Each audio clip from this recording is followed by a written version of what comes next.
Have you ever considered how much impact your words can have on the world around you? Words, they are potent tools that can build bridges or burn them, inspire greatness or incite discord. These simple articulations wield an extraordinary power, a power that we often underestimate. Today, we'll be taking a fascinating journey into the realm of words, guided by the wisdom of Proverbs 18, 1-6.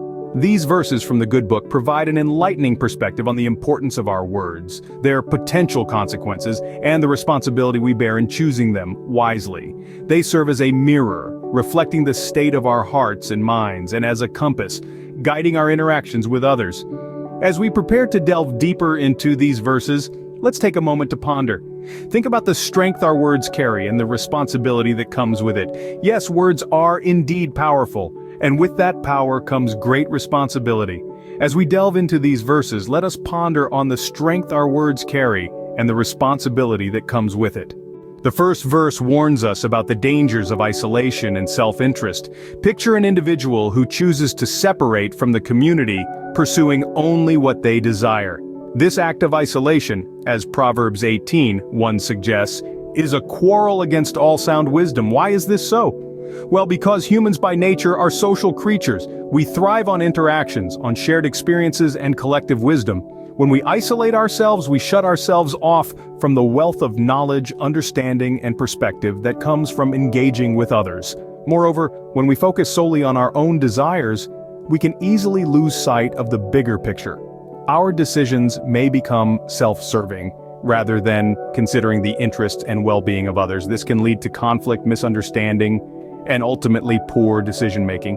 So as we see, the pursuit of self-interest and isolation can lead us astray from wisdom. It's in our best interest to stay connected, to listen, to learn, and to think beyond our own desires.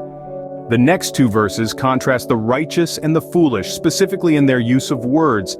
Delving into the heart of Proverbs 18, verses 2 and 3, we see a stark contrast painted. On one hand, we have the righteous. The mouth of the righteous, as it is described, is likened to a fountain of life. Picture, if you will, a wellspring bubbling over with fresh, life-giving water. This is the image that the writer of Proverbs chooses to depict the words that flow from the mouth of the righteous. Their words inspire, uplift, and breathe life into those around them. They are sources of wisdom, encouragement, and truth, capable of nourishing the souls of those who receive them. On the other hand, we have the fool. The mouth of the fool is said to bring about strife and, even more severely, an invitation to a beating. This paints a rather grim picture. The words of the fool incite conflict, and their rashness and lack of wisdom can lead to negative consequences. Their words are not a wellspring of life, but rather a source of contention and strife. They do not nourish the soul, but cause harm and division. Think about it. Our words have incredible power. They have the ability to build up or tear down, to heal or to hurt, to inspire or to discourage. They can be a source of comfort and encouragement, or they can be a weapon of destruction. The difference lies in how we choose to use them. Let's pause for a moment and reflect on this. What kind of words are we choosing to use? Are they words that bring life, or are they words that bring strife? Are we using our words to build up and encourage, or are we using them to tear down and discourage? Indeed, our words can either be a fountain of life or a source of conflict, depending on how we choose to use them. The final verses of this passage further emphasize the consequences of foolish words. The verse, "A fool's lips bring strife, and a fool's mouth invites a beating," makes it clear. The words we casually utter can invite trouble. The fool in this context does not refer to a person with lesser intellectual capacity, but rather to someone who disregards wisdom and prudence.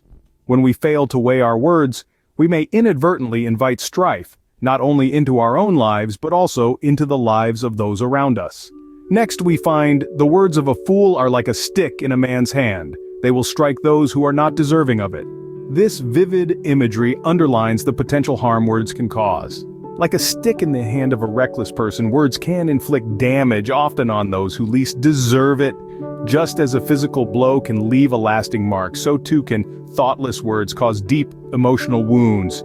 Finally, we come to the last verse. "A fool's mouth is his ruin, and his lips are the snare of his soul." Here the writer warns us about the self-destructive power of words. A person's hasty words can become a pitfall, entrapping them in their own folly. This isn't about the occasional slip of the tongue, it's about a pattern of speech that consistently disregards wisdom and respect for others. And let's not forget the last piece of advice. The words of a gossip are like choice morsels. They go down to a man's inmost parts. This metaphor serves as a stark reminder of the deep-seated harm that gossip can cause. It may seem harmless, even enticing, but it can damage reputations, break trust, and even ruin lives. In these verses, we see a clear warning against the misuse of words. We are reminded of their power to cause harm, not just to others, but to ourselves as well. Words are powerful tools, and like any tool, they must be used with care and wisdom. In the end, our words can be our own downfall if we do not use them wisely. Reflecting on these verses, the message is clear. Words hold remarkable power. They can become a fountain of life, inspiring and uplifting, or they can be a source of strife, causing harm and division. In the same vein, our actions and choices also carry weight. Isolation, for instance, can lead to conflict and poor decision-making, as it often stems from self-centered desires. Moreover, the consequences of our words often extend beyond their immediate impact. Foolish speech can invite negative outcomes, damage relationships, and even lead to personal ruin. Yet it's not just the foolish words we utter ourselves, but also the ones we consume, like gossip, that can harm us and those around us. So let's remember, our words are like choice morsels, reaching deep within us and others. May we all strive to use our words wisely, recognizing their power and the impact they can have on ourselves and others.